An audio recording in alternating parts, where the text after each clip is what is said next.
개인방송 FM 90.7MHz 굿모닝 인천 이도영입니다. 인천의 현재를 살펴보고 미래를 전망해보는 전지적 인천 시점 시간인데요.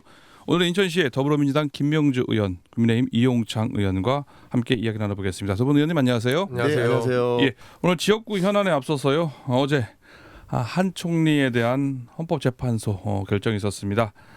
기각 결정이 났는데요. 먼저 이번 주 또 내일에는 또 이재명 대표의 공직선거법 위반 항소심 선고 결과 선고일인데요. 먼저 슈퍼 이크라고 합니다. 이번 주 먼저 이번 헌재 어제 결정에 대해서 두 분 의원님의 의견 어떻게 보시는지 총평 한번 듣고 좀 이야기 좀 나눠보도록 하겠습니다. 먼저 김명주 의원님, 네. 어제 헌재의 한 총리에 대한 탄핵 심판 결정 기각났는데 어떻게 보셨습니까? 우선 뭐 기각 의견 5, 인용 1, 각하 2 의견으로 최종 이제 6명 인용이 안 됐기 때문에 기각 판결이 됐는데요. 예. 혹시나 했는데 역시나였다. 그러니까 법률 위반은 했는데 파면할 정도는 아니다. 뭐 이런 내용인 것 같아요. 파면할 정도는 도대체 어느 정도가 파면할 정도인지 예. 좀 납득이 안 되고요. 예. 다만 이제 헌재 판결에 대해서는 존중을 하는 게 맞다고 생각을 합니다. 그래야 이제 윤석열 대통령이 파면이 됐을 때 상대 진영에도 헌재 판결을 예. 존중하라고 할 수 있겠죠. 윤석열 대통령도 마찬가지고요. 저는 헌재가 어느 정도 정치적 판단을 했다고 생각을 합니다. 예. 헌재의 정치적 판단이다. 납득되지 않는다. 그죠? 기각 결정에 대해서 이런 얘기셨고요. 이용창 의원님은 어떻게 보셨습니까? 저는 뭐 당연한 결과라고 생각이 들고요. 예, 기각이 당연한 결과다. 네네. 그리고 또 하나는 저희가 뭐 여기서 지금 뭐 의견 정도는 뭐 생각 정도는 얘기할 수 있지만 예. 판결을 내려야 되는 법원에서 또 헌재에서 판결 내린 부분에 있어서는 분명히 존중을 해야 되고요. 그 부분에 있어서는 뭐 구태여 뭐 이렇다 저렇다 옳다 그르다라고 제가 판단 내릴 거 아니고 판단을 내려야 되는 기관에서 예. 법에 의해서 현명하게 판단했다고 저는 존중합니다. 예. 헌법재판소에서 이제 다른 이제 기각에 대한 주요 요건들이요. 헌법재판관 등 국무총리의 이런 이 탄핵 소추에 대한 것은 대부분 객관적인 증거가 없다. 예? 결국 헌법재판관 미임명한 거 있잖아요. 그건 사실 있는데 그거 가지고 탄핵하기는 조금 그렇다. 아니면 그것도 탄핵이 안 된다라고 하면서 기각 의견 대부분이 그거였거든요. 그거에 대해서 뭐 김영주 의원님, 네. 뭐 그거 말고는 헌법재판관 미임명한 거 말고는요, 뭐 한 총리 그 잘못 없다 이렇게 헌법재판관들이 얘기하던데요. 저는 사실 이제 그 한 총리에 대한 그 판결 결과가 어떻게 나올지에 대해서도 매우 궁금하긴 했지만요. 대부분 국민들은 아마 그거 그렇죠. 한 총리하고 관련돼서 윤석열 대통령 판결이 어떻게 날 것인가. 비상계엄에 대한 절차 위반 문제 이런 것들이 언급이 전혀 안 됐었는데 이번에는요. 근데 저는 조금 힌트가 저는 있었다고 그래요? 보는데요. 어떤 힌트요? 그 우선 비상계엄 선포 및 내란 행위 관련돼서 판결 요지를 보면 계엄 절차 정당성 부여에서 국무회의 소집을 건의하거나 국회 계엄 해제 의결 이후 국무회의 소집을 대통령에게 건의하지 않았다는 사정을 인정할 증거가 없음. 그러니까 좀 어려운데 풀어서 보면은 이제 어쨌든 국무회의 소집을 건의를 했고 또 국회에서 계엄 해제 의결 이후에 국무회의 소집을 대통령에게 건의를 했다는 것을 인정을 한 것인데요. 그걸 보면 국무위원인 총리가 계엄 전에 국무회의 소집 의견을 대통령에게 피력을 했다는 것이죠.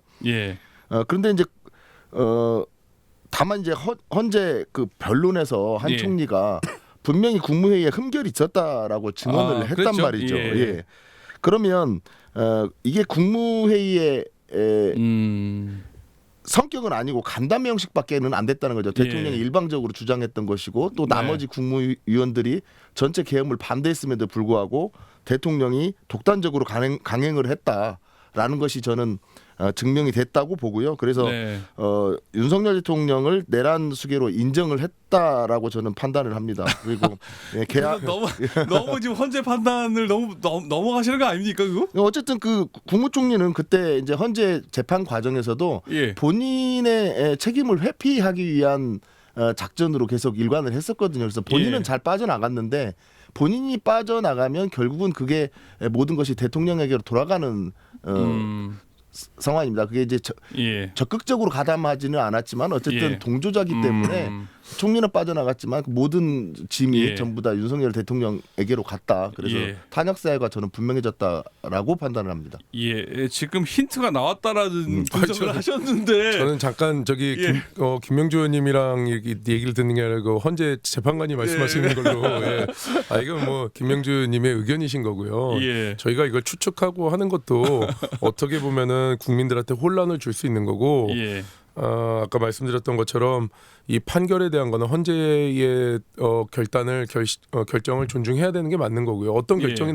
나온다 할지라도 그 부분에 있어서 뭐 정치적으로 뭐 아쉬움을 토론할 수도 있고 또 만족할 수도 있고 한다고 예. 하지만 충분히 이 검토해가지고 이런 부분에 있어서 뭐 흠결이라고 말씀하시는데 그 흠결의 정도도 네. 위법성의 정도가 큰 건지 약한 건지 아니면 흠결이라고 말할 수 없는 건지도 헌재에서 판단할 거라고 저는 생각합니다. 예.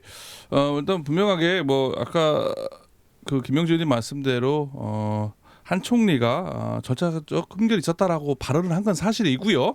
하지만은 소집한 거 1시간 전에 그걸 알고 소집을 했다. 그것도 인정했지만 적극적으로 이제 비상계엄에 가담한 건 아니다라는 맞습니다. 취지로 네. 이제 기각 결정을 내린 건데 뭐 아까 그렇게 해석까지 듣기로 하고요. 또 하나가 그것도 2명의 헌법재판관이 각하 결정을 했단 말이에요. 각하. 그 각하 결정된 이유가 이제 한덕수 국무총리 권한 대행의 탄핵 정족수가 대통령으로 봐야 된다는 대통령으로 것이죠. 봐야 네. 된다 이거죠. 그러니까 대통령 안 됐으니까 192명이니까 이건 절차 위반이라는 거죠. 그 탄핵 제대로 소추가 안 됐다는 얘기고 나머지 또 재판관들은 아니다. 그거는 뭐 상관없다. 그거는 뭐 일단 문제가 없는데 아까 말한 것처럼 심리를 해봤더니 아까 말한 그 정도까지는 아니다. 뭐 탄핵될 정도의까지의 그런 건 아니다. 재판관 임명 안 한 거에 국한해서 이렇게 얘기를 했는데 요 탄핵 정족수 200명 얘기 그 얘기도 한번 뭐 개인 의견 어떠신지. 저는 좀 재밌게 좀 해석을 하고 싶은데요. 어떻게 해요? 예.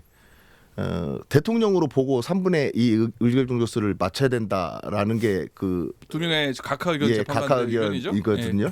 그러면 한덕수 총리가 예. 대통령이라는 얘기잖아요. 그러면 지금의 윤석열 대통령은 없다는 얘기니까 뭐 파면 그때는 없었죠. 그때는 예. 직무 저기 아니 그때는 저기 권한 그러니까 말 그대로 권한 대행인 거죠. 아, 대통령이 될 권한 수가 없는 거지 아, 않습니까? 예. 그런데 이제 그걸 대통령으로 인정을 헌재가 한 거 아니겠어요? 그러면 그때 파면된 게 아니라 지금 권한 정지된 거니까. 네. 그러면 윤석열 대통령은 없다는 거나 마찬가지 아닌가요? 아, 네. 그렇게 해석을 또 하시는 저기 네. 명창 의원님 하신 말씀 많죠? 저는 하시면서 이게 해보세요. 말장난을 별로 하고 싶지 않은데. 아니, 그래도 지금 저렇게 얘기했는데 뭐가 좀 댓글이라도 해야 될 거 아닙니까?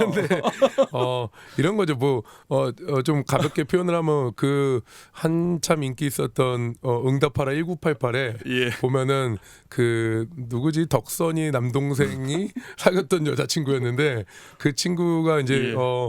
무슨 이렇게 좀 사고를 쳐서 파출소에 간 게 있는데 예. 그 보호자로 부모가 안 계셔서 예. 언니가 대신 왔어요. 예. 그럼 부모의 역할로 온 거거든요. 예. 한덕수 총리는 분명히 대통령 권한 대행이라는 거는 대통령의 역할을 맡겨놓은 상태였던 겁니다. 예.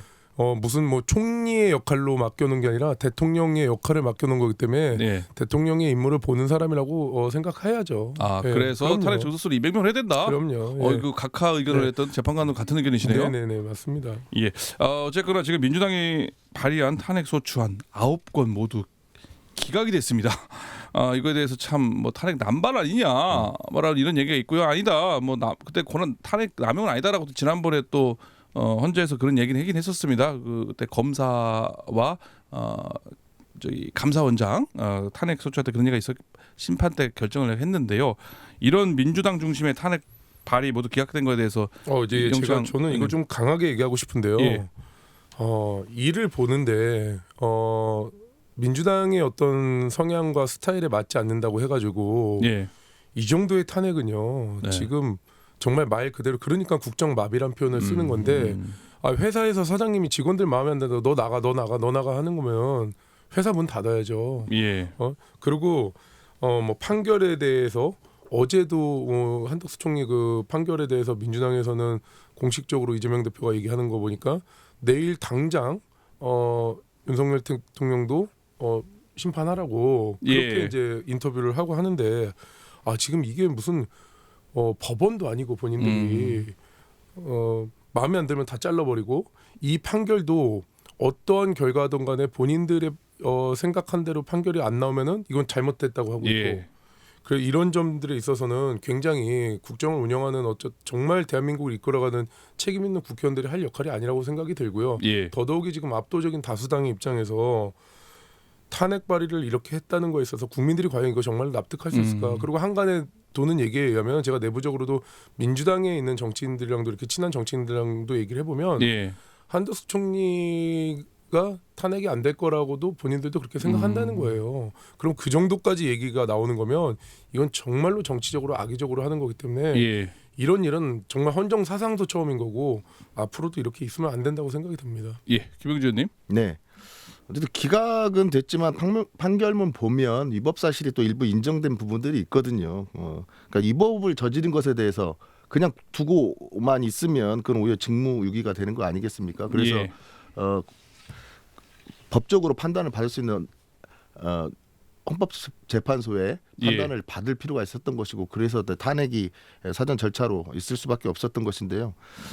물론 이제 탄핵이 많았다라는 부분에 대해서 여러 국민들이 좀 걱정을 하시는 부분이 있는데요. 아무리 그래도 야당이 본인의 국정 운영에 걸림돌 된다고 해서 불법 계엄 선포한 것만 하겠습니까? 전 그것에 비하면 아무것도 아니라고 생각하고요. 예. 다만 이제 어쨌든 국민의 여러 의견들도 관심을 가지고 들을 필요는 있다고 생각합니다. 예. 한 총리에 대한 탄핵 심파 결과에 대해서 지금 이야기 나눠보고 있는데요.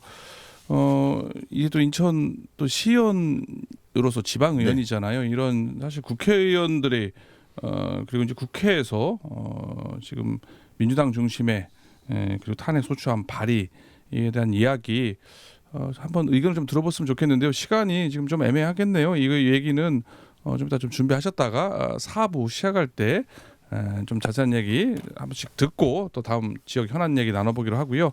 한 총리 탄핵 헌재 기각 결정에 대한 이야기 4부에서 두 분의 현직 시의원들과 함께 지방 의원으로서의 간단한 소회 말씀 듣고요. 오늘 주제 본격적으로 나눠보도록 하겠습니다.